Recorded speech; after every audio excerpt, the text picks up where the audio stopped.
Welcome to How Leaders Lead. I'm Koula Callahan here with David Novak to bring you our final 3 More Questions episode of 2024. David, how you feeling? I'm feeling very, very good. This has been a very challenging year for me personally, but one of the things that has helped me get through it has been my the smiling opportunity face. I'm just kidding. Well, your smiley face and the opportunity to interview so many great leaders. And it's been amazing. And we certainly wrapped up the year with a fantastic leader with Karla. She's something else. She absolutely is. We're debriefing your conversation with Karla Gallardo. She is the co-founder and CEO of Cuyana, which is a brand that I know and that I love and that I've been buying products from really ever since its inception several years ago. And for those of you watching this on YouTube, I just want to show you this gorgeous bag that I have taken around with me for the past probably 5 years. It's been beaten up on airplanes, on trains, and cars, and it is still in fantastic shape. There's not a nick on any of the leather. And that just goes to show Karla and her team at Cuyana's focus on quality really does allow consumers to purchase fewer things that are timeless in style and last a long time. David, we're about to dive into these questions today. Get ready.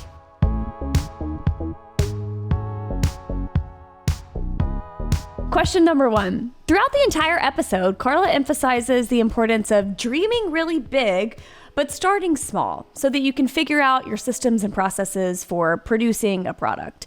David, you're a dreamer. You always cast a big, exciting vision for the people that you lead. How do you, as a leader, create momentum around these big dreams without overcomplicating it for your team? Well, I really am a big-time believer in a future-back vision. You need to really have a real clear vision for your team in terms of where you want to go in the future, down the road, and then you work your way back by basically coming back to where you are right now and then starting to build the building blocks that'll ultimately get you to where you want to go. So it's a future back vision. And, I think the way how you simplify things is you really clarify what those building blocks are. What is it that we have to do to get there, and what order do we have to do them? And then if we do them, guess what's going to happen? The future is going to become very real for all of us. And I think that Karla is one that knows that you've got to dream big. But I loved how she said, you need to start small. And I think what she's doing in her own way is creating those stepping stones that will get you to where you ultimately want to go. She really actually practiced this philosophy. The first product she ever sold was a straw hat outside of a tennis tournament in Palo Alto, California. So she and her team figured out how to produce that one hat and figured out their supply chain and production and logistics so that they could then scale it up. But she had this huge dream of being this big brand, and yet she started small with the hat. And obviously it's helped her map out a plan for scaling her products and production. And over Christmas, I've basically helped her drive revenue by ordering a couple of those hats. So she sold me on them. They better be as good as she said, but after your testimonial, I'm sure they are. Question number 2. Karla talks about Cuyana's fewer, better philosophy, which is all about intentionality and quality. I love this concept so much. And David, I'm curious, from your perspective, how could this concept of fewer, better apply to leadership? Well, I think what happens to so many of us leaders is we get so excited about so many of the ideas that we have that we lose focus. So I think all of us have got to identify, what are the 2 or 3 things we've got to do to make sure that we're successful. And don't go to the 4th one until you've done those 3. Too often we just, move on to something different before we've really done what needs to be done first. And I think that fewer better leads to the notion of really identifying what are your top priorities, only have 3 to 5 of those, and then execute the hell out of them before you start working on something else. Or not necessarily working on something else, but executing something else in your organization. I think you always have to be looking ahead.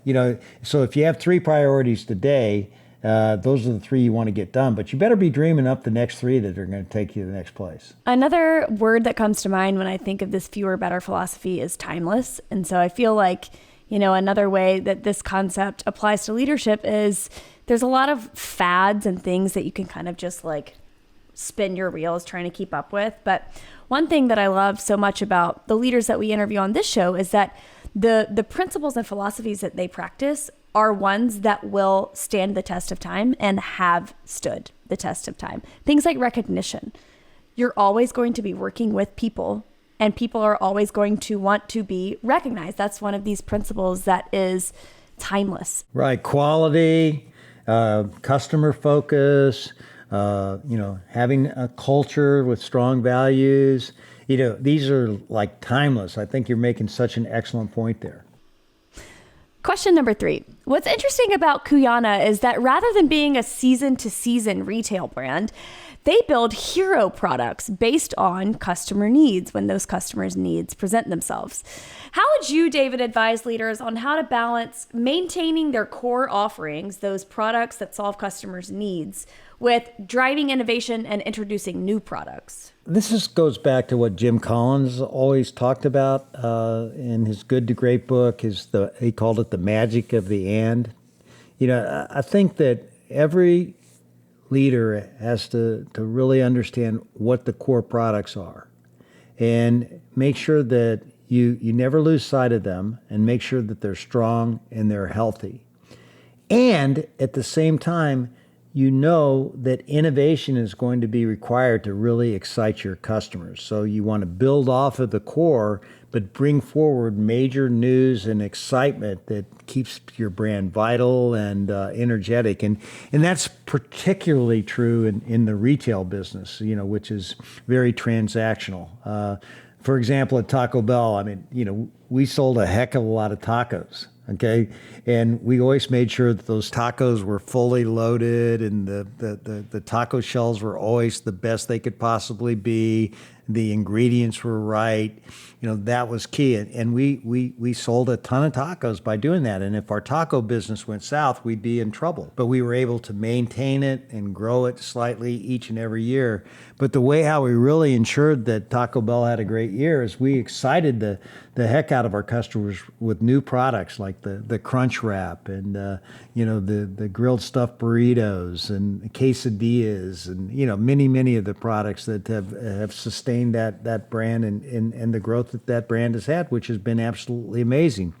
But the Taco Bell team never lost sight of the core, but they knew that they had to stimulate progress with the new and exciting ideas. And it's a great balance. You have to do both if you're really going to be amazing. One thing I loved about Karla's take on how they introduce new products, they start by just producing them in small batch to test them and make sure customers like them, make sure the quality is up to standards, that sort of thing. So it tells a story in the episode about a product that was really a major fail. And because they take this kind of small batch approach to introducing new products to their line, it wasn't a massive failure for the business, but I like that approach to innovation when it comes to products in retail. I think that start small mindset is so important when you're innovating.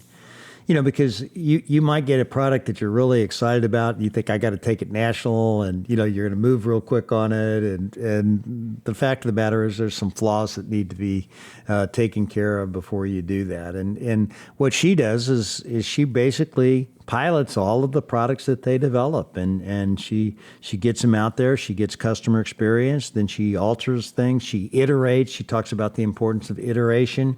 And, she ends up with the best possible product that she can have before she scales it. And, I think Uri Levine talks about that as well.